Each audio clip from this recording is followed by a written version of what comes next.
Hello my beautiful farmers. Today we're checking out Ogu and the Secret Forest, a 2D hand-drawn adventure set to release at the end of July 2024. Huge thanks to the developer Studio Sinkhole for sponsoring today's video. The demo of this game raised around $150,000 through crowdfunding, which has brought the game to the state it is today. Ogu and the Secret Forest has completed 1 year and 4 months of early access and is fully released today. It is also available on Android and will be launched on iOS and Nintendo Switch as well. I like to start these reviews by giving you some straight up gameplay with my first impressions and then ending with a proper overview. As always, if you enjoyed the video, be sure to like and subscribe. I played around 6 hours and feel like I got a good sense of this game. The average user playtime is apparently 10 hours, but you can enjoy up to 30 to 40 hours to complete all quests and as much as 100 hours to get 100% completion.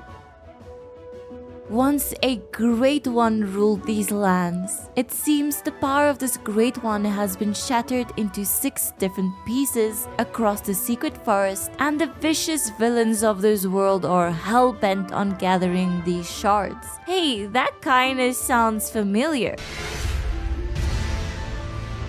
You collect the 6 pieces by completing 6 diverse levels and making it past each end boss. Each area has an estimated 2 hours of playtime, bringing the main gameplay to an estimated 15 hours of playtime. Of course, this will depend on how good you are with puzzles. The first area took me longer than I'd hoped since I got stuck on a very obvious puzzle, but eventually tipped the scales. The areas are the jungle, moon forest, snowfield, ocean, desert, and central forest. Each area has a unique atmosphere and story, with puzzles that conceal their mysteries.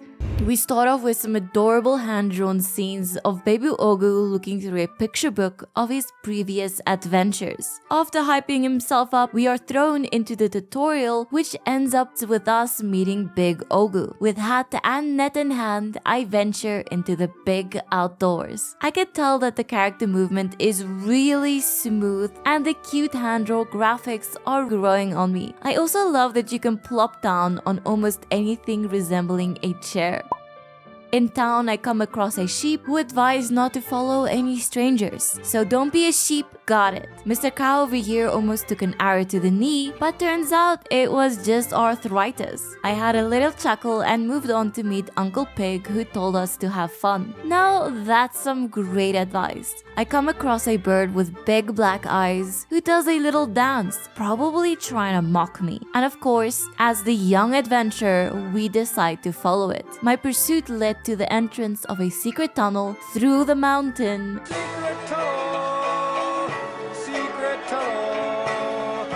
I seemed to step through time and space and eventually emerged at the heart of the world. I explored a bit and came upon a beautiful view. Ogu stops for a moment to capture the scene in his notebook. Wow! It looks like throughout this adventure, you can befriend NPCs to add to your phone book, where you'll be able to call them to help you with specific obstacles. I headed west into the jungle in search of the Temple of the Sun. I made sure to collect some hearts to grow my health bar before stopping at a fountain for another quick drawing. Some trash monsters tasted my net and I came across my first hot spring. This is amazing because I always enjoy a game where the resting spot is actually restful to the player as well. I made my way underground in search of treasure and found a sentry robot instead. I had finally made it to the gem, but wait, I got hit with some knockout gas and was abducted? To my surprise, I woke up in the village of the sun, at the foot of the temple I had set out to find.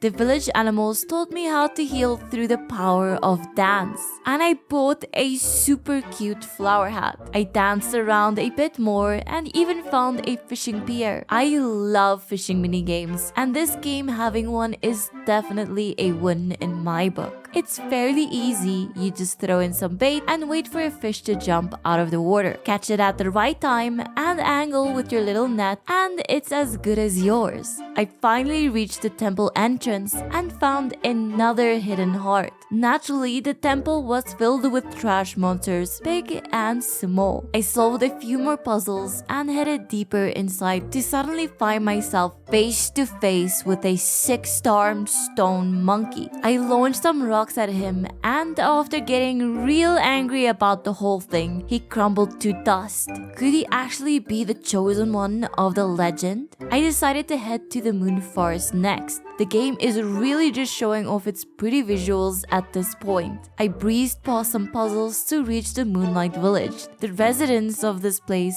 really like to talk about their silk moth hero, who disappeared some time ago. I went all out with the fishing after venturing down into a mine of sorts and cooked my catches.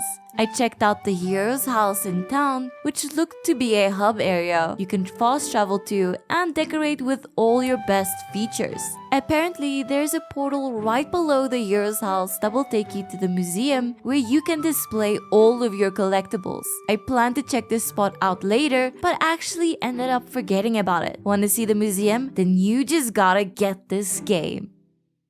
Back at the Moonlight Village, I headed into the mountain with a miner's hat. And thank goodness, because this area was super dark and hard to navigate. Even with the light of my hat, I was still caught by surprise by a turret and had my first death of the run.